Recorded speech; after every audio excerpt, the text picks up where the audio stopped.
মুহাম্মদকে আপনারা নবী বলেন, কিভাবে বলেন? যে ব্যক্তি বাজারে অর্থের বিনিময়ে নারী বিক্রি করত, যে ব্যক্তি তার সাহাবায়ে কেরামকে আদেশ দিয়েছে বাজারে অর্থের বিনিময়ে নারী বিক্রি করার জন্য, যে ব্যক্তি এই নারীগুলোকে বিক্রি করার আগে সহবাসের নামে ধর্ষণের আদেশ দিয়েছে, যেটাকে বলা হচ্ছে সূরা নিসা আয়াত নাম্বার 24, এটাই হচ্ছে আল্লাহর বিধান। এমন ব্যক্তিকে আপনারা নবী বলেন?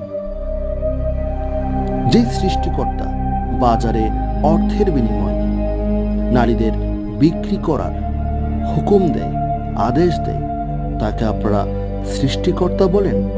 এতটাই নিকৃষ্ট আপনার আল্লাহ? সত্যি